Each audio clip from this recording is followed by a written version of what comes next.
जो बागी गुट है उनके पास चला जाएगा, क्योंकि बागी गुट उनके पास संख्या बल है। इसका तो आपको प्रमाण है कि विधानसभा स्पीकर ने बागी गुट को, रीतव्रत बनर्जी के नेतृत्व में जो बागी गुट है उनको विधानसभा में मान्यता दे दी है और उनको अलग उनको जगह मुहैया करा दी गई है। इसके अलावा रीतव्रत बनर्जी को नेता प्रतिपक्ष बना दिया गया है। और ये तो बंगाल विधानसभा में देखने को मिल रहा। इसके बाद आपको याद होगा कि एक और घटनाक्रम हुआ था कि कुणाल घोष जब पहुंचे थे विधानसभा में, तो वहां पर जब आप देखे होंगे कि जब सीएम शुभेंदु अधिकारी से उन्होंने कहा कि अब तो नेता प्रतिपक्ष का पद भी चला गया रीतव्रत बंदोपाध्याय के पास, तो हम लोग कहां बैठेंगे। जो मूल टीएमसी अभी है, अभी चूंकि उस पर दावा किया गया है लेकिन अभी उसका बंटवारा हुआ नहीं है, तो जो मूल टीएमसी में जो कुछ विधायक हैं वो कहां बैठेंगे और उनके लिए क्या अलग कमरा अलॉट हो जाएगा। सीएम शुभेंदु अधिकारी ने तुरंत कहा संसदीय कार्य मंत्री को कि आप इनके लिए एक अलग रूम की व्यवस्था कर दीजिए ताकि ये लोग वहां पर बैठ सके, वहां पर अपनी बातचीत कर सके। और कुणाल घोष ने एक और मांग की थी कि उन लोगों को विधानसभा में भी बोलने का अवसर दिया जाए। तो इसके लिए अब चूंकि सीएम शुभेंदु अधिकारी तो डायरेक्ट कोई वो कह नहीं सकते हैं स्पीकर को कि आप इनको समय दे दीजिए, तो उन्होंने एक प्रकार से प्रार्थना की कि नहीं, इनके लिए भी कुछ जो है समय अलॉट कर दिया जाए। तो उसके बाद कुणाल घोष काफी खुश भी हुए थे और जो शुभेंदु अधिकारी है उनकी तारीफ भी की थी। लेकिन ये तो अलग बात हुई। अब बात ये हुई, अब आते हैं आज के मूल विषय पर। मूल विषय क्या है कि आज अभी अभी ममता बनर्जी ने, जो मूल टीएमसी में जिसके चेयरपर्सन ममता बनर्जी हैं, ममता बनर्जी ने पहले 8 लोगों को, अपने 8 विधायकों को, रीतव्रत बनर्जी और संदीपन साहा को तो पहले ही वो पार्टी से निष्कासित कर चुकी हैं, तो उनको तो अब फिर से भेजने का कोई मतलब नहीं था नोटिस। तो इन लोगों को एक नोटिस भेजा कि आप लोग पार्टी विरोधी गतिविधि में शामिल हैं, इसलिए आपके ऊपर कार्रवाई की जा सकती है। इसमें 8 लोग हैं, वो नाम मैं अभी आपको पढ़कर भी सुनाऊंगा। लेकिन उसके बाद क्या हुआ कि कुछ ही देर के बाद ममता बनर्जी ने क्या किया कि 8 लोगों को पार्टी से बाहर का रास्ता दिखा दिया। यानी कि अब आप ये देखिए, यहां पर खेल चल रहा है कि कौन किसको बाहर का रास्ता दिखा रहा है। पहले जो है वो पहले बाहर का रास्ता रीतव्रत बंदोपाध्याय और संदीपन साहा ने ममता बनर्जी और अभिषेक बनर्जी को दिखाया, और अब ये देखिए कि अब मामला ऐसा हो गया है कि अब ये पहुंच गया कि अब इन लोगों को बाहर का रास्ता दिखाया जा रहा है। तो अब इन लोगों को जो बाहर का रास्ता दिखाया जा रहा है उसमें कौन कौन नाम शामिल है वो नाम आपको मैं पढ़कर सुना देता हूं। ममता बनर्जी ने जो 8 लोगों को आज पार्टी से बाहर किया है उसमें फिरहाद हकीम, जो उनके सबसे करीबी नेता थे, उनको बाहर किया है। इसके अलावा जावेद अहमद खान को बाहर किया है, अरूप राय को किया। ये वही अरूप राय हैं जिनको बागी गुट ने अभी राष्ट्रीय अध्यक्ष बनाया है। इसके अलावा रथिन घोष हैं, विप्लव मित्रा हैं, सबीना यास्मीन है, अरूप विश्वास है। अरूप विश्वास को भी राष्ट्रीय उपाध्यक्ष बागी गुट ने बनाया है। इसके अलावा स्नेहाशीष चक्रवर्ती हैं।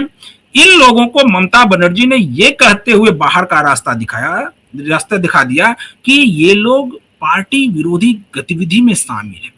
अरे पार्टी विरोधी गतिविधि में तो ये लोग पहले से ही शामिल है, तभी तो अलग गुट बना करके विधानसभा में अलग बैठ रहे हैं।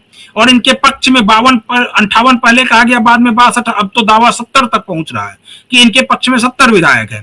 तो इनको आप क्या बाहर का रास्ता दिखा रहे हैं? बाहर का रास्ता दिखाने का मतलब ये नहीं है कि इनको पार्टी से बाहर निकाला गया है।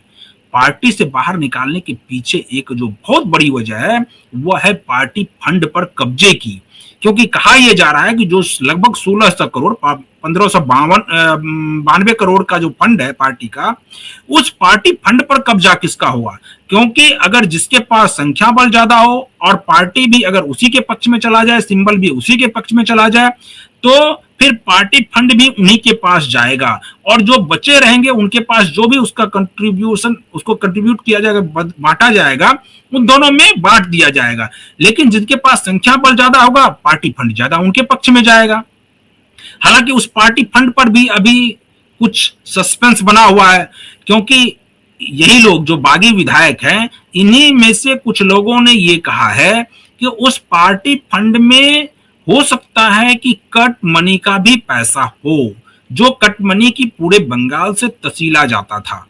तो उस वो पैसा भी हो सकता है कि उस पार्टी फंड में हो। तो इसकी जांच होनी चाहिए, और अगर जांच में जो अगर उसका सही सही एविडेंस नहीं दिया गया तो वो पैसे फ्रीज ही रहेंगे, बल्कि उस पैसे को सीज कर लिया जाएगा। अभी 440 करोड़ रुपए को फिलहाल फ्रीज कर दिया गया है, और बाकी पैसे पर भी रोक है कि अभी पार्टी के फंड में जितने भी पैसे हैं उसकी कोई निकासी कोई दल नहीं कर सकता, ना तो मूल टीएमसी जो ममता बनर्जी के पास है वो, और ना ही जो बागी गुट है वो। तो अभी कोई इस पर कुछ कर नहीं सकता। अब ये मामला बहुत जल्दी कोर्ट पहुंचेगा कि किसके पास टीएमसी, मूल टीएमसी किसके पास रहे। इसीलिए ये लड़ाई पूरी हो रही है। एक तरफ से वो इनको बाहर निकाल रहे हैं, ये उनको बाहर निकाल रहे हैं, लेकिन ये बाहर निकालने का खेल नहीं है। खेल है, मूल जो खेल है वो है पैसे की।